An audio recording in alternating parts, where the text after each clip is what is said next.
June stood at the window and couldn't take her eyes off the falling snowflakes. It was the first snow. How beautiful it was. The snowflakes were falling gently to the ground, as if they were racing with each other. When June was a little girl, she loved winter so much. After all, everyone celebrated Christmas, and it was June's favourite holiday. Those were wonderful moments, moments filled with magic. How quickly the years flew by. Now she's 29 years old. Oh, she would love to go back to her childhood, even if only for a minute. She would like to believe in miracles again, to have some hope.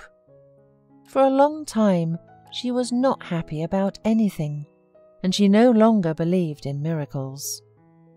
And once she and her husband had planned to celebrate all the Christmas holidays together, to be always close to each other. Sometimes she thought she could still smell the scent of his perfume. She liked to just lie down, cuddled up to her beloved, and breathe in his fragrance, while he stroked her hair. When they parted, it was very difficult for her. Now June lived only for her son Walter, trying to be a good mother, though of course she did not always succeed. June was still immersed in depression over her husband's betrayal, and she did not always manage to give her son the love and care that he so needed. Suddenly, June flinched. It was her son who came up behind her and took her hand. "Mom, why are you sad?" "I'm not sad, son. You must be mistaken." "How can I be sad when I have you?" replied June, and then she leaned over and kissed her son. "Mum, can we go outside? I want you to take me sledding very much." "Well, if you really want to, let's go." Soon the holidays were over and work began. June was late again. Punctuality was not her strong suit. No matter what time she got up, she was still 10 minutes late. Colleagues were already in their seats. June said hello to everyone and went to her workplace. Just then, Sheila, June's friend, came over to chat with her. She bragged about how she had spent the holidays with another boyfriend and showed her pictures. Sheila was a gorgeous girl and always attracted a lot of attention from men. June liked her too, because Sheila was cheerful, sociable, and they often substituted for each other at work. "June, how did you spend the holidays? Why don't you tell?" asked Sheila after telling her about all her adventures. "Usually we were mostly at home with Walter." "I see. Well, it's good to be at home too," replied Sheila, and went back to her workplace. The workday was coming to an end when June was summoned by her boss. Of course she was surprised, because she called her very rarely, and all the yearly reports had already been submitted. "Hello, June. Have a seat," said Mrs. Battler when June entered her office. "You've been working for years, and you've always been on my good account. However, I've learned something about you, and I'm very disappointed." June turned white with surprise. "Mrs. Battler, I'm sorry, but I don't quite understand what this is about." "Oh, so you don't understand. Well, I'll tell you. Not only you're telling some dirty gossip about me to the staff, but you also started selling information to our competitors. I'm very disappointed. You're fired. Fill out an application in Human Resources. Be thankful that I'm not suing you for damages." Tears were already glistening in June's eyes. "Mrs. Battler, I don't know where you got this information, but it's a lie.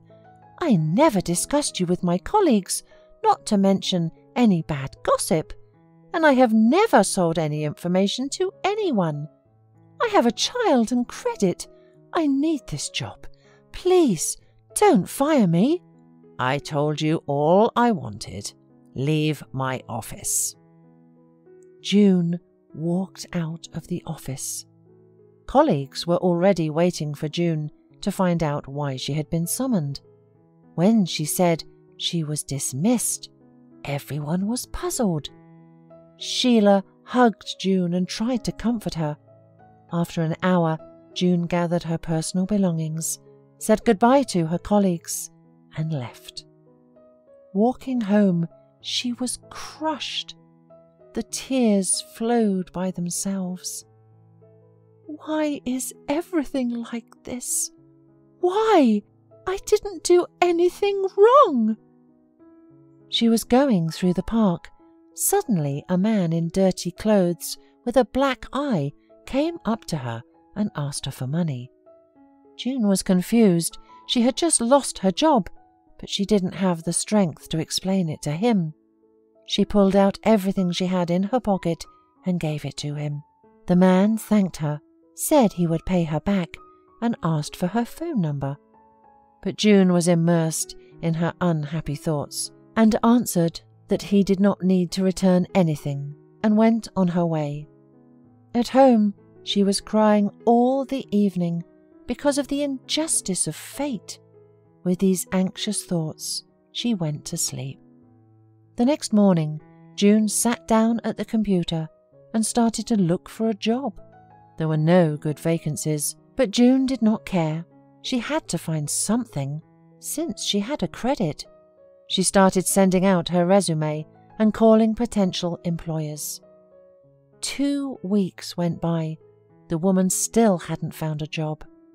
One day, she was on her way to pick up her child from school and saw an ad on the door of a restaurant. A waitress was needed. June went in, talked to the manager, and agreed to come out tomorrow. The team was good, only June hadn't seen the owner yet. They said he was on vacation. Even though June was tired physically, the salary was only a little less than at the last job, and she was glad that she got a job in the restaurant. Once, June was serving a banquet. There was a large company. When everyone was pretty drunk, the men began to behave boorishly. June could barely restrain herself from replying to them as they deserved. When the banquet was over, everyone left, but one man was still sitting there pretending to try to find a cab number. June was clearing a nearby table when suddenly this visitor came up behind her and started hitting on her. She tried to get away from him, but she couldn't. Suddenly, someone came up behind him and grabbed his arm and pushed him out onto the street. "How are you?" asked her rescuer. "Thank you very much. Thanks to you, I feel better already," replied June. She looked closely at the rescuer and gasped. It was the man she had given her last money to in the park. He recognized her too. They stood looking at each other. The man smiled and held out his hand to her. "And yet we never got to introduce ourselves. My name is Paul. I'm the owner of this restaurant." "June, nice to meet you." "June, you've had a hard day. I'll take you home now. You can clean up in the morning." June tried to refuse, but Paul was persistent. Finally, they got into his expensive car, and June couldn't resist asking what he was doing in the park that day. "You know, it was an accident. I was just walking in the park. I saw guys hitting on a girl. I stepped in. The girl managed to escape, and I was beaten up pretty badly. When I regained consciousness, I didn't have my wallet or my phone, and that's when I saw you. I definitely wouldn't be able to get home if you hadn't been there. I barely made it out of the park and got in a cab. I drove to a friend's house, blocked my cards, and then he drove me to the hospital. Anyway, I am in debt to you." "I'm glad I could help you. Here's my house. Thanks for the ride." June came to work early the next morning because she needed to clean up the banquet hall.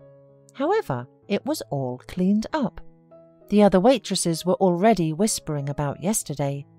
It turned out that Paul came back after giving her a ride home and then cleaned everything up.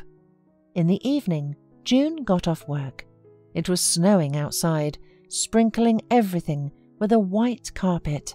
Paul was with a big bouquet of roses near his car. They looked at each other for a long moment, and although June had stopped believing in miracles, but now she wished to start believing in them again. She felt he was her destiny. Finally, Paul came up and hugged her tightly, and they stood like that for a long time. A few months later, they were married, and they had a strong family. June's son was happy too, because Paul was able to replace his father, and soon the family had a baby girl. One day, the colleagues from June's previous job had a corporate party at her restaurant, and they told June that Sheila had set her up at the time. Her new boyfriend was from a rival company, and she showed him the documents with important information. June listened, but this did not bother June anymore. She was even glad that everything had turned out this way, because thanks to it, she had found her real love.